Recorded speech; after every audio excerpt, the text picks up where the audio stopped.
Hello and welcome to Time Troopers. Today we're going to be looking at mission 8.4, Solo Mode. So, as always, you should read the mission infill story so you're aware of what's going on. It's a bit of a unique mission, this one, and by reading the story you'll understand why. So the setup is completely different from all of the other missions. To start with, you'll see there's only two cards in the middle, and there's no local decks, not even a trooper deck. There's also a lot of text for us to go through. So let's dive in. The dice says we have a choice, and the deck says we just need card W5. So let's read the whole thing so we understand why. Mission brief. Defeat the Scorpion, meet up with the squad, and jump home. Success. Defeat the Scorpion before 12 rounds expire. Fail, you are defeated or 12 rounds expire. So there's a combat sequence here which we'll come on to in a moment. Special rules. Trooper card. The trooper in the combat zone from the horse in the previous mission. So when we played the previous mission, 8.3, Shoot the Messenger, you will have assigned a trooper to go on horseback. That's the trooper now that is in play here. So for me, in the last demonstration, I had Kiwi. So let's take Kiwi and place him in play. Of course, your character will be different depending on who you have placed in play. We're then going to need card W5 from the future. So we will go to the future deck and select card W5. I just so happen to have it here. It's Pumpkin, who's a very tough scorpion. So they're the only two cards we're going to need. So, combat dice. Pumpkin will use the orange dice to attack. You may choose any number of other dice equal to your trooper stealth. So Kiwi has a stealth value of 2 at the top, so he will roll 2 dice, and it can be any 2 dice, and you can change as you're going along. Roll your dice. You must choose 1 dice as an attack modifier for your trooper, and 1 dice as a modifier for Pumpkin. Then roll the orange dice, which is also an attack modifier for Pumpkin. Resolve the trooper attack, then Pumpkin's attack. And that's what these combat rules are here. So it says roll different trooper dice equal to stealth number, assign 1 dice as the attack multiplier for the trooper, assign 1 dice as the attack multiplier for Pumpkin, roll the orange dice as another multiplier for Pumpkin. Resolve the trooper attack, then the Pumpkin attack as normal. An X is still a fail. So let's go ahead and set this up.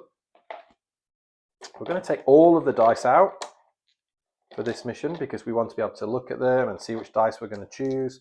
Sometimes you'll want more X's, sometimes maybe you'll want more +2s. We're going to need the tokens, and that's it. Let's set the box to one side. It's you against Pumpkin. And we're going to place 12 counters because we only have 12 rounds to defeat him. So 3, 4, 5, 6, 7, 8, 9, 10, 11, 12.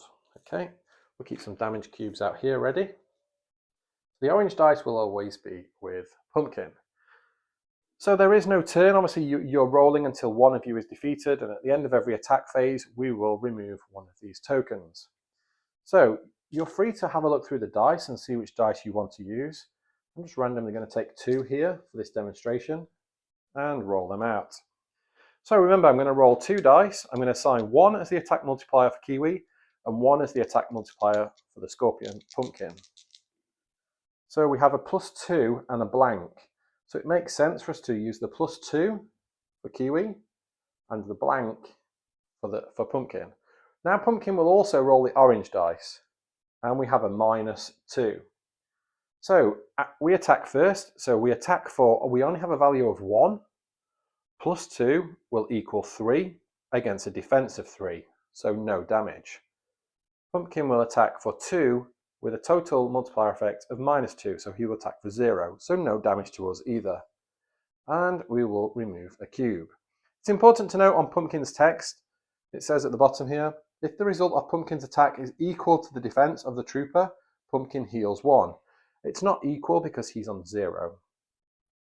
So that's 1 round over. We can now, if we want to, choose different dice or go for the same dice. So that +2, call me superstitious, was a good roll. We could do with rolling an X. So let's look for a dice that's got multiple X's on it. Let's take Let's take this one. Okay, so we'll roll the dice. Okay, so we've rolled 2 X's, so that's a bad roll because no matter what we assign now, we're going to fail, and so is he. So our result is we fail. The result of the scorpion is 2 less 1, but obviously it's an X, so both attacks fail. And that's another round done. So we're running out of time. Let's stick with these dice. Okay, we have 2 plus 1s. Let's hope we roll an X. A plus 1, so this is going to be bad news for us now. So we will attack for 2 against a defense of 3, no attack. The scorpion will attack now for 4 against a defense of 2, and unfortunately that's Kiwi defeated. If you find you have a character in play like Kiwi who's you're struggling with, then you can go back and redo mission 8.3, but now you'll be mindful of the fact that whoever you put on the horse will need to have the abilities you need to defeat Pumpkin. So it's like going back in time to redo a mission to make sure the next mission is a bit easier. So if we were to do it with Akira, for example, Akira has a stealth value of 3. So now we would roll 3 dice because his stealth value is 3. And we would assign 1 value to us and 1 value to the trooper, 1 value to the scorpion, and roll the orange dice. So having that extra dice gives us that extra choice. So having a trooper that has more stealth value will let us roll more dice. But typically the troopers with more stealth value don't have as good combat experience. So it's up to you to find the right trooper. Do you want more dice? Do you want a higher attack value? It's really up to you. This is quite a tough mission if you don't have the right player from 8.3. Good luck!